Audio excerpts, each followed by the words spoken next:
Ahoy!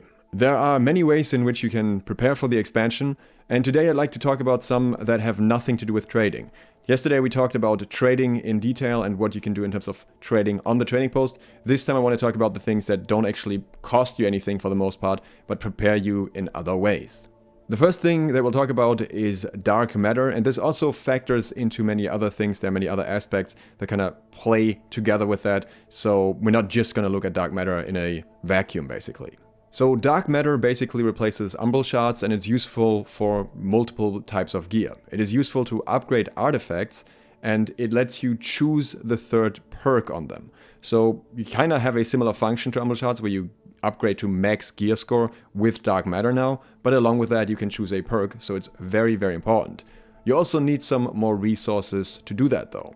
You can see here these are the resources required for an artifact upgrade, and likewise you can also upgrade some named gear. This is not all named gear, this is not all old pieces you had, but a lot of named pieces and some new named pieces especially as well, where you can choose the third perk too. And here the resources are slightly different. You need only 1 gypsum orb and you need 100 dark matter instead of the 250 for the artifacts, but overall a very similar profile in terms of what you need. What you can also see is that you need weapon matrices or armor matrices to craft these upgrades.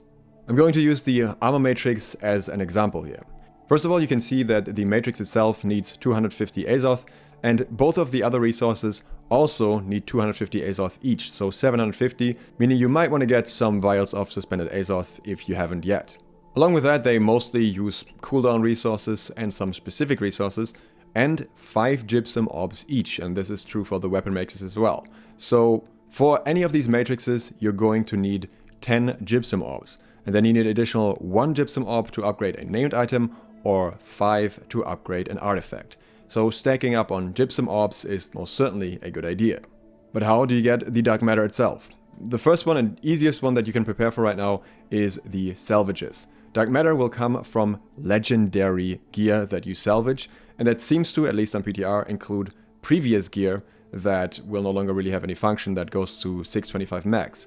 If you have any old named gear that has the shiny named effect, that will very likely upgrade to 625 by itself. You don't need to do anything, so you should be getting 2 dark matter per named item that you keep in your inventory. Along with that, you can upgrade certain items that are technically not named, but also upgrade to 600 to a 3 perk or to a legendary item, like for example Rusher gear from Outpost Rush. You can see that is listed here.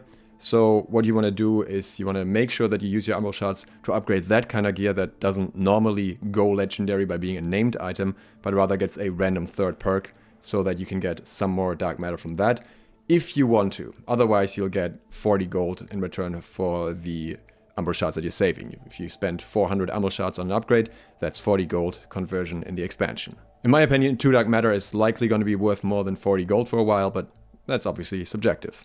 Other than that, you can already see here that we have the PvP rewards. For 8000 Azoth Salt, you can get 40 dark matter on PvP track 0, but that scales up, and at PvP track 200 plus, that's 12,000 turning into 96 dark matter, so the higher PvP track the better. Now, at this point you probably can't rush all the way from track 0 to track 200 anymore, so that's not necessarily worth doing, but I think there's something worth keeping in mind here, a little bit of preparation that you can still do. You can kind of pre-stack PvP track XP a little bit. You can kind of just not claim any of the rewards, and it will stack for a while, and then it stops eventually. It stops, I think, like 1 level down from where you stop claiming things. You can't infinitely stack up PvP XP, but you can stack up a fair bit. And if in those rewards anywhere you have umbral shards, then I would stop right there and not claim the umbral shards.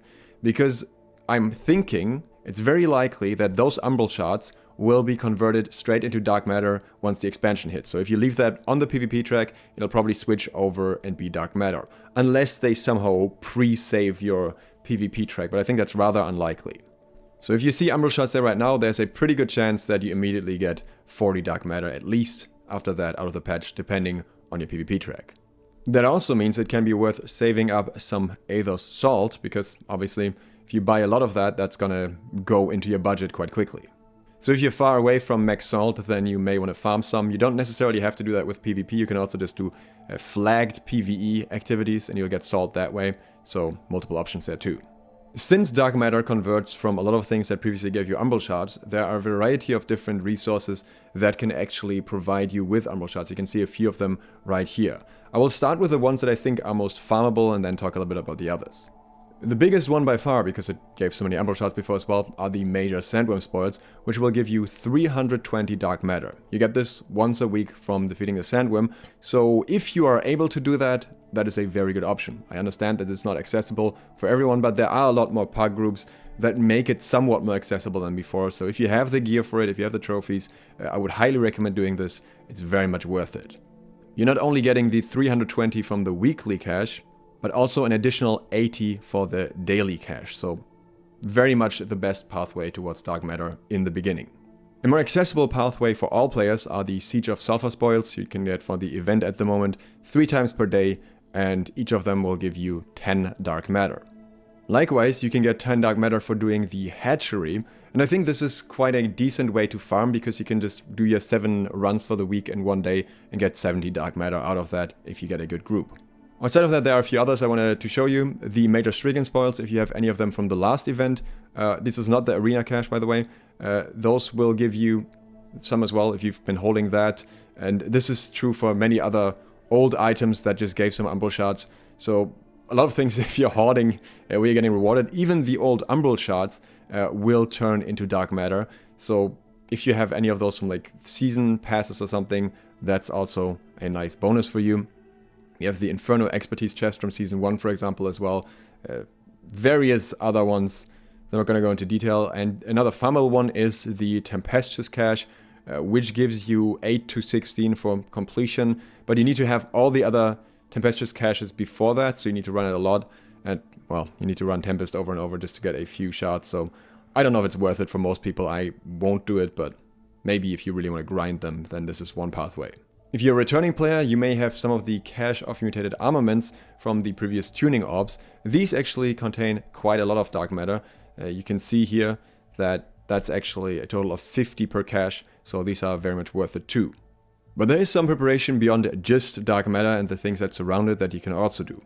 One thing that you can do is faction XP farm in general, because the faction rewards are very, very useful. You can get the resources that increase your XP for farming, for gathering skills, if you don't want to farm resources yourself. Keep in mind that those will be limited to 3 users per day, so you can't get infinite XP from this. It's just a nice little starting point there. And the most important resource that you can farm is actually at 205 gathering skill, so the gathering skill above that is not super important. You don't need to super focus on that, but rather, I would say, save a lot of the faction tokens so you're at capacity when the expansion comes out, because there are a lot of important rewards from the faction store. I've already talked about this in another place when I talked about crafting in the expansion, but this, for example, includes the Athos Inductor, but there's also other stuff like 675 faction gear and many other rewards that you may want. A lot of these tips here are from my Patreon, where I posted them much earlier, so you had more time to prepare if you're part of that. So if you want to get any early trading tips, any early preparation tips, and some tips how to quickly make gold after the expansion, then consider supporting me there. I'm mentioning this at this point specifically because Urban Monk on that Discord deserves credit for the next tip, which is stacking up on faction XP. Many of the rewards that you can get in the expansion will be tied to a new faction rank. And this includes stuff that has cooldowns, so it can be very much worth getting there. You can already prepare that before the expansion by completing faction missions and not handing them in yet. You can do this in almost every territory. Loboscuro on the Patreon Discord pointed out that you can pre-stack basically 30 faction missions if you want to, so you can get a lot of progression very quickly if you're willing to grind the faction missions. If you're planning to grind the season pass very quickly, which can be worth it because there's some artifacts on there, then I would also recommend a little bit of townboarding. Get some townboard quests ready to hand in, so that when the expansion hits, you can immediately hand those in as tasks for the season pass quests, or rather for the season pass activities. If you don't have them yet, you may also want to get some wildlife combat trophies, some beast coatings, and some beast ward potions, because all of those can be beneficial in the new area in the expansion. Then again, there will probably be so many people around that the biggest problem will be getting a hit in on most of the mobs. but they'll at least be useful for the new expedition. There's more prep to do and more expansion related stuff to talk about, and that's what we're doing in the next days. So if you're interested in that, consider subscribing and clicking the bell so you get notified. If you'd like to support me further and get early expansion tips, then you can do so on my Patreon. Thanks to my patrons who already do exactly that. Thank you for watching. Duke Sloth, out.